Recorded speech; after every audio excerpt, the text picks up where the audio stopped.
Indiana Borough Police Chief Justin Schawl on the line with us this morning. Our conversation brought to you by Marcus & Mack, a law firm representing injured people. Let's say hello to the Chief. Good morning. Good morning. How are you? I'm fine, thank you. How are you? Wonderful, wonderful.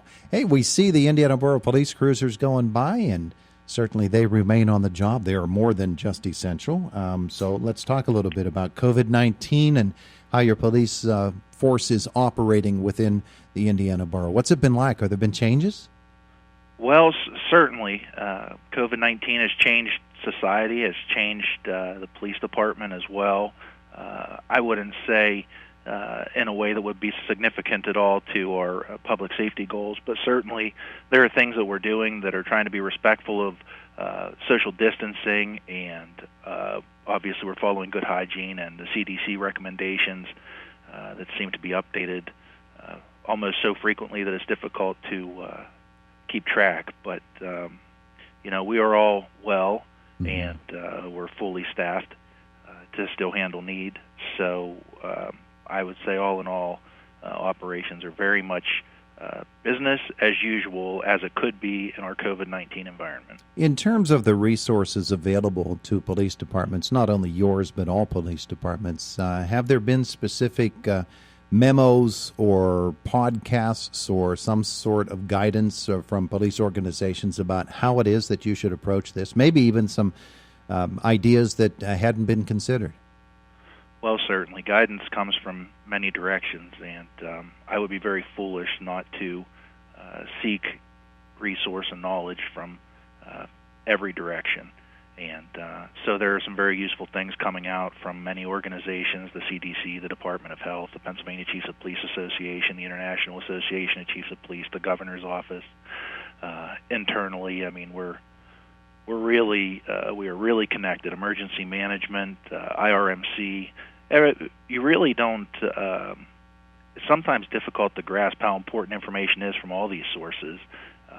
Certainly, this is not simply or strictly a law enforcement moment. This is a medical moment. This is a crisis. This is an everyone moment, and so we're following every direction that could be applicable today, and I'll tell you, there is a lot of information coming out from a lot of great sources, and all with the interest of public health and public safety in mind. So certainly there's guidance in every direction, internal and external. I get this image of Hill Street Blues and Sergeant Phil Westerhouse and the troops out there saying every morning, let's be careful out there. And I'm sure that it's not exactly like that with Sergeant Phil and Chief Justin, but it is important that everybody be on the same page in terms of the way that they're relating to others in this COVID-19 era. What does the public need to know about dealing with police officers at this time? Oh, great question. Thank you. Number one, we are completely accessible. When you call for an Indiana Borough police officer, you're going to receive an Indiana Borough police officer. You may receive a phone call from an Indiana Borough police officer if that seems like the best way to go about that situation. But in all other cases, you'd receive a response. We're practicing responsible social distancing in ways that we can, and when prudence dictates. We have no interest in creating an uncomfortable situation with the person that we're speaking with or engaging with, and we appreciate the respect that is reciprocated, and good hygiene, really everything that you, yourself, or our families are practicing in their homes. We are attempting to adapt that to our law enforcement responsibilities so that there's no chance for us to unwittingly, unknowingly, or interject ourselves in a negative way into our community. So those are really the things. We're practicing social distancing. There are new CDC recommendations out. They're recommending that when we can't avoid social distancing, that we're to wear masks. So certainly that's a direction that we're trending. We're looking to be good community partners in this. Anything that we can do to model the behavior and to adhere to the behavior that's being requested from the experts, that's exactly what we're going to do. And we're going to do that in a way that we can keep everyone safe. And at the end of the day, our law enforcement goals will, for peace, safety, and comfort, are going to be met. And it's just a matter of how we do that in a way that we can best keep everyone and all of the officers safe and healthy. State of Pennsylvania, of course, came out with new rules and regulations having to do with businesses and what should be open and what should not. And, of course, now the stay-home order extends to all 67 counties. How does Indiana Borough Police, how do you react to those sorts of things? Do they bring about certain changes in the things that you're doing, the types of things that you're checking out?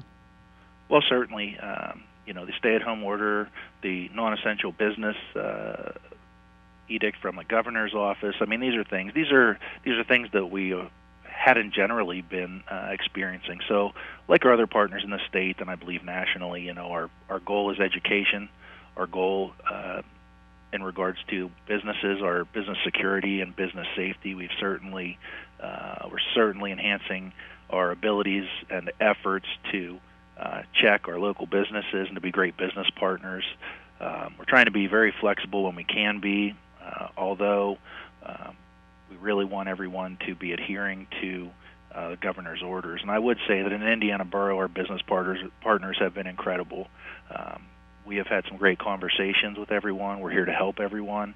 I believe that everyone knows that the police department will be as good a partner as we possibly can be in this time for everyone. And I really appreciate the respect shown from everyone in this very difficult time, because we're all learning this together. There is no blueprint necessarily for community success, but if there was one, I believe Indiana's following it. And that's not just the Indiana Borough Police Department, but that's our greater community. I think some wonderful things are being done, and the police department is simply trying to do our part and navigate that moment. We're talking with Indiana Borough Police Chief Justin Schawl this morning here on Indiana in the Morning. When IUP goes away for spring break, typically we get a rash of burglaries as they have left their apartments, and off-campus apartments are vacant for a week or so, and people take advantage of that. Ne'er-do-wells get in and they do their thing. Have there been any sorts of indications that that activity increased or decreased? The kids never came back from spring break this year. Well, the kids never came back from spring break, but we do have a student population still in town. I don't want to make it seem like they are not our residents. Certainly, they could have distance education from Indiana Borough, and some are definitely choosing to do that. We are not seeing a spike in residential or business burglaries, theft, or criminal mischief. We have, however, greatly increased our efforts at business security and off-campus residence checks. And so I believe that all of this, there's no one specific thing that any police department or law enforcement agency could do in this moment. It's a number of things. It's a best strategic plan. So we're not immune from crime. Crime is opportunistic. When stress levels rise, criminal activity increases. That's more historical and anecdotal than it is anything that I have a statistic for at the moment. But certainly we're guarding against all of that, and we're being extremely vigilant in our approaches. So certain aspects of our security measures, our business checks, have been greatly increased in this moment, and it's something that we can certainly do from a responsible socially distanced posture. And it's one thing we can do to bring community success. So we want to keep stress level low for business owners, for property owners. We want to keep our visibility high. Although we're socially distant, we're completely accessible. And so, like I said, it's really a plan. I've said this is a unique moment many times. I've also used surreal, and as we navigate this, we want to be as respectful as we can to people's sensitivity, to officer sensitivity, to maintaining the workforce, and to preserving public safety, and answering our ability to answer emergencies, which at the core of everything else that we do, we have to be here and we have to be immediately available, as do all our first responder partners. So we don't want to be careless with that. I noticed you were very well prepared should the Aiyoo Patty's event go on, and those preparations were in place for quite some time, and you carried through with those just in case. Well, I'll tell you, that was a challenge in and of itself, because for months we had been preparing for what is traditionally a celebratory weekend that involves many things that don't include social distancing.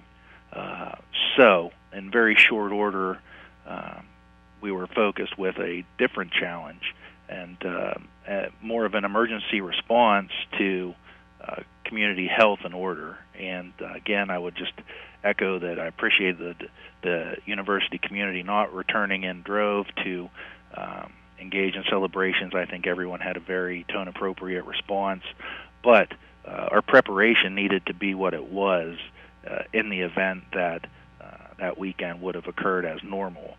Aiyoo Patty is very difficult to plan and prepare for because it's social media driven and it's unofficial. And although it bears the name Aiyoo Patty, there's no specific affiliation to the university. So in a social media world where information seems to be happening at the speed of light, we really use our best efforts to understand what that dynamic is going to look like in the moment. So we were able to successfully navigate that in a socially distant way that I think was extremely responsible for the community and for all those that may have been impacted. But again, policing is more than the 20 officers that Indiana Borough has. It's a community effort, and that's at the heart of community policing. It takes everyone. So we're just very appreciative that we have that support. A couple of minutes ago, Justin, you talked about business checks and security checks at businesses that might not have people there every day. That goes on, huh? And not just along Philadelphia Street. It's a big town. Oh, it is. It's going on as we speak. I'm certain of it. And it goes on daily, 24 hours a day. This is something that we're taking great pride in, something that's too important for us to risk, something that the Indiana Borough community can take comfort in, the fact that officers are working 24 hours a day, 7 days a week, diligently seeking ways in which we can create positive impacts. And in the moment, a really positive impact is prevention. And if we can prevent stress, if we can prevent theft, if we can prevent burglary, if we can prevent mischief, these are things that are going to allow this community to rebound more quickly and more positively, and that's exactly where we want to be. We want to be available to handle emergencies. We want to protect the property that we have. We want to make sure that there is peace in the community. We want to give everyone peace of mind, and we want to be respectful of social distancing and all of the recommendations of the CDC, which don't always go hand in hand with the core functions of policing, because in emergency situations, we will be there. And so we're navigating. It's a very challenging time, but it's certainly one that we're up for the challenge, as I know all of our partners in the community are. Beautiful. Chief Justin Schawl, thanks for spending some time with us this morning. Appreciate it. Well, I really appreciate the opportunity, and I want everyone to stay safe, and call us if you need us. We are here. Very good. Have a great day. Thank you. It is the voice of Indiana County, WCCS, AM 1160, 101.1 FM, 101.1 FM,